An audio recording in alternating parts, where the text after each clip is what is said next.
আগামী 24 ফেব্রুয়ারি আত্মপ্রকাশ হতে পারে জাতীয় নাগরিক কমিটি ও বৈষম্য বিরোধী ছাত্র আন্দোলনের নেতৃত্বে নতুন রাজনৈতিক দলের। শোনা যাচ্ছে নতুন এই দলের নেতৃত্ব দেবেন অন্তর্বর্তী সরকারের উপদেষ্টা নাহিদ ইসলাম। আর এজন্য তিনি পদত্যাগ করবেন উপদেষ্টা পদ থেকে। সরকারের একটি ঘনিষ্ঠ সূত্র জানিয়েছেন, এই সপ্তাহেই নাহিদ ইসলামের পদত্যাগ করার জোর সম্ভাবনা রয়েছে। এতে করে আগামী 20 ফেব্রুয়ারি বৃহস্পতিবার সরকারের শেষ কর্মদিবস হতে যাচ্ছে তার। সূত্রটি জানায়, 24 ফেব্রুয়ারি দল ঘোষণার প্রস্তুতি চলছে। সেটিকে সামনে রেখে নাহিদ ইসলামের পদত্যাগের সময়ও ঘনিয়ে আসছে। আগামী 20 ফেব্রুয়ারি তার শেষ কর্মদিবস হওয়ার সম্ভাবনা বেশি। এর আগে বুধবার প্রেস ইনস্টিটিউট বাংলাদেশের উদ্যোগে তারুণ্যের উৎসব 2025 এর সমাপনী অনুষ্ঠানে তিনি অংশগ্রহণ করবেন বলে জানা গেছে। কোনো কারণে দল ঘোষণা পিছিয়ে গেলে সেক্ষেত্রে পদত্যাগেরও সময়ও পেছাবে। মন্ত্রণালয় ছেড়ে নাহিদ ইসলাম জনতার কাতারে নেমে এসে শিগগিরই নতুন দলের দায়িত্ব নেবেন বলে জানিয়েছেন জাতীয় নাগরিক কমিটির মুখ্য সংগঠক সার্জিস আলম। রোববার এক অনুষ্ঠানে তিনি বলেন, আমাদের রাজনৈতিক দল এই ফেব্রুয়ারির মধ্যেই আসছে। অভ্যুত্থানের অন্যতম সমন্বয়ক আমাদের রাজপথের সহযোদ্ধা নাহিদ ইসলাম, যিনি এই অভ্যুত্থানের ঘোষক। তাকে আমরা আহ্বান জানিয়েছি যেন পুরো বাংলাদেশকে আবার আমরা সামনের সারিতে থেকে ঐক্যবদ্ধ করতে পারি। সেজন্য নাহিদ ইসলাম যেন ওই ক্ষমতার মন্ত্রণালয় ছেড়ে আবারও জনতার কাতারে এসে দাঁড়ান। আমাদের অনেক আশা আকাঙ্ক্ষা রয়েছে। নাহিদ ইসলাম নতুন রাজনৈতিক দলের আহ্বায়ক হবেন তা প্রায় নিশ্চিত ছিল, তবে সদস্য সচিব পদ ঘিরে আলোচনা এখনো চলছে। বিষয়টি নিয়ে দফায় দফায় বৈঠক করেছেন জাতীয় নাগরিক কমিটি ও বৈষম্য বিরোধী ছাত্র আন্দোলনের নেতারা। সংগঠন সূত্রে সর্বশেষ পাওয়া তথ্য অনুযায়ী এই পদে আক্তার হোসেন থাকার সম্ভাবনাই বেশি। নেতারা বলছেন, সদস্য সচিব পদ নিয়ে আলোচনা থাকলেও নাহিদ আক্তারই এগিয়ে আছেন নেতৃত্ব পাওয়ার দৌড়ে। সদস্য সচিব পদে আরও আলোচনায় আছেন জাতীয় নাগরিক কমিটির আহ্বায়ক নাসির উদ্দিন পাটোয়ারি, যুগ্ম আহ্বায়ক আলী হাসান জুনায়েদ, মুখ্য সংগঠক সার্জিস আলম ও বৈষম্য বিরোধী ছাত্র আন্দোলনের আহ্বায়ক হাসানাত আবদুল্লাহ। নাগরিক কমিটির একাধিক নেতা জানিয়েছেন, দলের একটি অংশ আক্তার হোসেনকে মাইনাসের চিন্তা করলে বেশিরভাগই মত তার পক্ষে। বিগত সময়ে আন্দোলনের সংগ্রামে সর্বোচ্চ ত্যাগ স্বীকার করা আক্তারের পক্ষেই থাকছেন অধিকাংশ নেতা। তাই প্রাথমিকভাবে আক্তার হোসেনকে সদস্য সচিব করার সিদ্ধান্ত রয়েছে।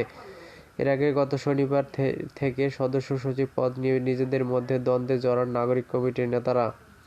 শঙ্কা দেখা দেয় ঘোষণার আগে দল ভাঙনের। বিশেষ করে সদস্য সচিব পদ নিয়ে 3 ভাগে ভাগ হয়ে যান নেতাকর্মীরা। দীর্ঘ সময় ধরে ঢাকা বিশ্ববিদ্যালয় কেন্দ্রিক বিভিন্ন আন্দোলনে জড়িত থাকা নাগরিক কমিটির সদস্যরা আক্তারকে সমর্থন করেন। অন্যদিকে নাগরিক কমিটির নীতি নির্ধারণে গুরুত্বপূর্ণ ভূমিকা পালনকারী উপদেষ্টা মাহফুজ আলম চান নাসির উদ্দিন নতুন দলের সদস্য সচিব হোক। এছাড়া সাবেক শিবির কর্মীরা ছাত্র শিবিরের ঢাকা বিশ্ববিদ্যালয় শাখার সাবেক সভাপতি এবং জাতীয় নাগরিক কমিটির কার্যনির্বাহী পরিষদের সদস্য আলী আহসান জুনায়েদকে নতুন দলের সদস্য সচিব পদে আনার চেষ্টা করছেন। বিষয়টি নিয়ে নিজেদের ভেতরে কিছুটা জটিলতা তৈরি হয়। বিশেষ করে সামাজিক যোগাযোগ মাধ্যমে ফেসবুকে নিজেদের মধ্যে কাদা ছোড়াছুড়ি করতে দেখা যায় নেতাদের। নাগরিক কমিটির নেতারা ছাড়াও এতে অংশ নেন উপদেষ্টা আসিফ মাহমুদও। সদস্য সচিব পদে সমাধান না এলে আলাদা দল গঠনের হুমকিও আসে এক পক্ষ থেকে।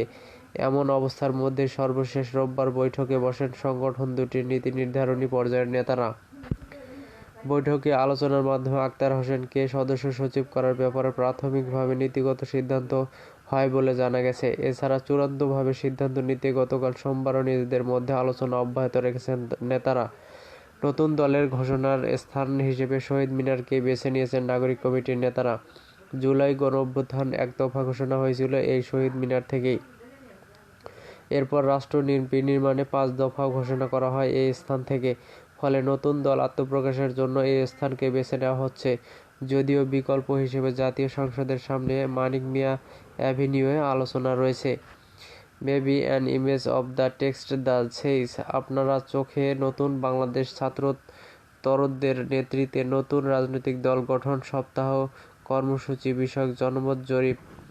আপনার চোখে নতুন বাংলাদেশ। এদিকে জনমত জরিপে আপনার চোখে নতুন বাংলাদেশ কর্মসূচি হাতে নিয়েছিল জাতীয় নাগরিক কমিটি ও বৈষম্য বৈষম্য বিরোধী ছাত্র আন্দোলন 5 ফেব্রুয়ারি শুরু হওয়া এই কর্মসূচিতে অনলাইন ও অফলাইনে দেশের প্রায় 3 লাখ মানুষ নিজেদের মতামত দিয়েছেন। অনলাইনের এই জরিপের পাশাপাশি সব জেলা উপজেলায় বিভিন্ন শ্রেণী পেশার মানুষের মতামত সংগ্রহ করা হচ্ছে। জরিপে সাধারণ মানুষের ইতিবাচক সাড়া পাচ্ছেন ছাত্র জনতারা। তরুণ ছাত্রদের নতুন রাজনৈতিক দলে যুক্ত হবে সুশীল সমাজ, ব্যবসায়ী, সরকারের সাবেক আমলাসহ অনেকে। এরই মধ্যে জাতীয় নাগরিক কমিটি ও বৈষম্য বিরোধী ছাত্র আন্দোলনের শীর্ষ নেতাদের সঙ্গে যোগাযোগ শুরু করেছেন তারা। তবে কাদের কেন্দ্রীয় কমিটিতে জায়গা দেওয়া হবে এ বিষয়ে এখনও চূড়ান্ত সিদ্ধান্ত নেওয়া হয়নি। এ নিয়ে আলোচনা অব্যাহত রয়েছে। রাজনৈতিক দলে যোগ দেওয়া ও পদত্যাগ প্রসঙ্গে নাহিদ ইসলাম গণমাধ্যমকে বলেন, আমরা যারা গণ-অভ্যুত্থানে অংশগ্রহণ করেছিলাম মূলত ছাত্ররাই এটার নেতৃত্বে ছিল। ছাত্র ও গণ-অভ্যুত্থানের নেতৃত্বে একটা নতুন রাজনৈতিক দলের পরিকল্পনা আলোচনা রয়েছে। সেই দলে যদি অংশগ্রহণ করতে হয় তবে অবশ্যই সরকার থেকে সেটা সম্ভব না। সেই দলে যদি আমি যেতে চাই তবে সরকার থেকে আমি পদত্যাগ করব।